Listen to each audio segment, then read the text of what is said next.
Hello friends, today our topic is demand forecasting. चलिए start करते हैं। मीनिंग, डिमांड फोरकास्टिंग में be defined as a process of finding value for demand in future time periods. First of all आप ये देखिए, demand forecasting is a combination of two words. First is demand and another is forecasting. Demand, what is demand? Product की outside service और requirement. And what is forecasting? Present में estimate लगाना कि future में क्या इवेंट होंगे। So demand forecasting एक technique है जिससे ये एस्टिमेट लगाया जाता है कि फ्यूचर में किसी प्रोडक्ट की डिमांड क्या होगी। कंडीफर स्टिल ने डेफिनेशन दी है, इनकी ओवरऑल डेफिनेशन है, demand forecasting is an estimate of sales during a specified future period based on proposed marketing plan and a set of particular uncontrollable and competitive forces.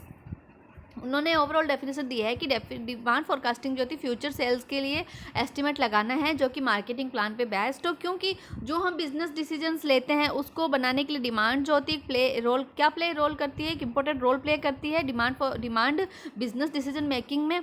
तो इसलिए जो भी हम फोरकास्टिंग करते हैं वो हम प्रेजेंट सिनेरियो या फिर पास्ट का जो भी अपना स्टेटमेंट्स होते हैं उनको एनालाइज करके करते हैं।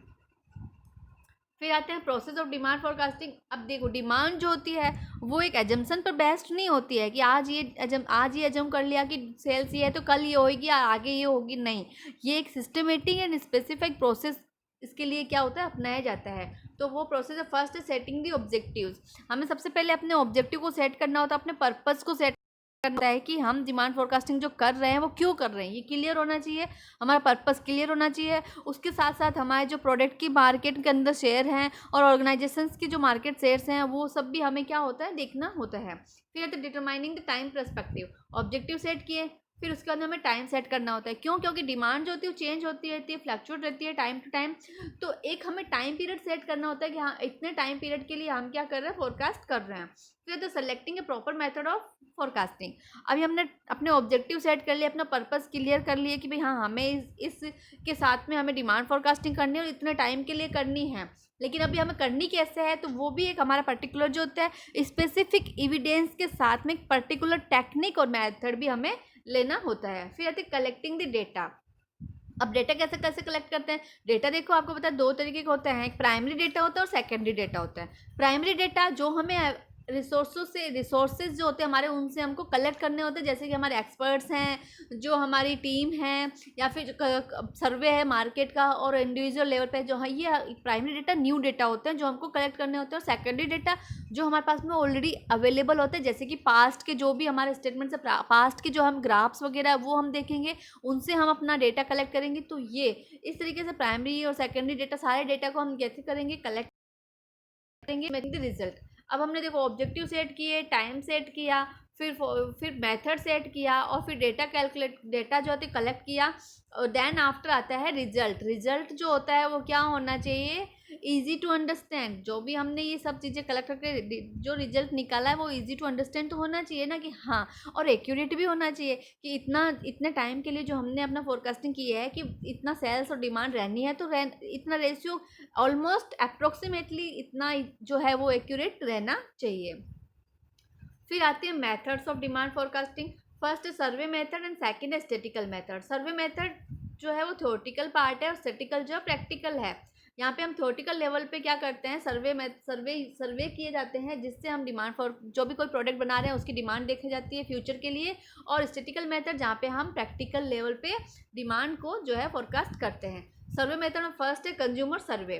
Consumer survey as you know कि कंज्यूमर से हम ना उसकी राय देखते हैं कि भाई उसका व्यू देखते हैं कि हमने जो प्रोडक्ट बना रहे हैं उस प्रोडक्ट में उसको क्या कैरेक्टरिस्टिक्स चाहिए, क्या प्राइस होनी चाहिए, क्या क्वालिटी होनी चाहिए। तो हम कंज्यूमर का सर्वे करके भी हम कोई प्रोडक्ट मार्केट में ला सकते हैं। फिर आते हैं कलेक्टिव ओपिनियन। कलेक्टिव ओपिनियन जो हमारे सेल्स पर्सनस होते हैं, जो हमारी टीम होती है, इंटरनली जो हमारा टीम होती है, और मार्केट का जो हमारा शेयर्स होते हैं, मार्केट में हमारी जो एक कंपनी का जो इमेज होती है वो भी क्या होती है, इम्पोर्टेंट रोल जो है वो प्ले करती है, क्योंकि ब्रांड का भी हमारा फ़र्क पड़ता है। तो वो सब सारे जो है व्यू देख करके हमें कलेक्टिव ओपिनियन लेना चाहिए, उसके बाद भी हम प्रोडक्ट बना सकते हैं और मार्केट में ला सकते हैं। फिर आता है reasoned opinion. Reasoned opinion means Delphi method. Delphi method बहुत इंपॉर्टेंट है। डेल्फी मेथड ये बोलता है कि जो भी हम सर्वे कर रहे हैं वो उसमें हमारे क्या होता है, एक्सपर्ट्स का ओपिनियन चलता है। जो एक्सपर्ट्स मीन्स जिनको लॉन्ग एक्सपीरियंस होता है पर्टिकुलर प्रोडक्ट का, जो भी हम पर्टिकुलर प्रोडक्ट बना रहे हैं उससे रिलेटेड उनको क्या होता है, एक लॉन्ग एक्सपीरियंस होता है। तो यहाँ पे क्या होता है, ग्रुप ऑफ एक्सपर्ट्स होते हैं या पैनल ऑफ एक्सपर्ट्स होते हैं जिनको हम क्या करते हैं, क्वेश्चनर सेट करते हैं, उनको हम क्वेश्चनर सेंड करते हैं। ये प्रोसेस में चलता है कैसे, यहाँ पे जैसे कि ग्रुप ऑफ एक्सपर्ट्स हैं, अब इनको हमने ना क्वेश्चनर सेंड किया, इनसे जो भी रिस्पॉन्स मिलता है फिर इधर ये आपस में ही क्या करते हैं, समराइज़ करते हैं, और उसके समराइज़ करके फिर उसके बाद में एनालिसिस करते हैं, फिर रिस्पॉन्स देते हैं, फिर वापस से ये प्रोसेस चलता रहता है, फिर शेयर करते हैं। इस तरीके से जो फीडबैक आता है डेल्फी मेथड से, उसके अकॉर्डिंग हम क्या करते हैं, अपना प्रोडक्ट मार्केट में लाते हैं। फिर आता है मार्केट एक्सपेरिमेंट्स। मार्केट एक्सपेरिमेंट्स कभी कभी हमें मार्केट में भी देखना होता है, जो हमारा कॉम्पिटिटर है, हम जो प्रोडक्ट बना रहे हैं उसका सब्सिट्यूट प्रोडक्ट मार्केट में है तो उसकी क्या डिमांड है, तो मार्केट का एक्सपीरियंस भी हमको क्या होता है, लेना होता है। उसके बाद भी हम प्रोडक्ट को बाहर जो है वो बनाते हैं। फिर आते हैं स्टैटिकल मेथड्स। फर्स्ट है trend projection method. Trend projection method क्या होता है, इसमें हम क्या करते हैं, ट्रेंड को देखते हैं कि हाँ आज मार्केट में क्या ट्रेंड चल रहा है। कोई भी उठा करके प्रोडक्ट हम बना देंगे तो हमारे मार्केट चलेगा क्या, वो प्रोडक्ट नहीं चलेगा। ट्रेंड के अकॉर्डिंग भी हम क्या करते हैं, प्रोडक्ट बनाते हैं, और उसके अकॉर्डिंग फिर डिमांड भी उसकी सेट होती है। तो ट्रेंड प्रोजेक्शन मेथड, इसके लिए टेक्निक्स अपनाई जाती है, मेथड्स जो है वो सेट किए जाते हैं। फिर आता है रिग्रेशन एनालिसिस। रिग्रेशन एनालिसिस क्या होता है, रिग्रेशन मेथड ये होता है, यहाँ पे क्या होता है, रिलेशनशिप देखी जाती है, रिलेशनशिप इस्टेब्लिश की जाती है। रिग्रेशन मेथड मैं आपको समझा दूँ क्या होता है। देखो हमने डिमांड, जो इलास्टिसिटी ऑफ डिमांड पढ़ा, उसमें हमने देखा कि डिमांड जो होती है वो डिमांड एक डिपेंडेंट वेरिएबल थी, ठीक है, और उस पर जो भी डिमांड पे जो भी चेंजेस हो रहे हैं वो किस वजह से चेंज हो रहे थे, इंडिपेंडेंट वेरिएबल्स पे। इंडिपेंडेंट वेरिएबल्स क्या थे, प्राइस है, इनकम है, सब्सिट्यूट गुड्स हैं, और अदर रिलेटेड गुड्स हैं, एडवर्टीजमेंट हैं। तो ये सब जो इंडिपेंडेंट वेरिएबल थे जिनकी वजह से डिमांड में चेंज हो रहा था, तो यहाँ पर रिलेशनशिप देखा हमने, डिमांड का इंडिपेंडेंट वेरिएबल के साथ में रिलेशनशिप है।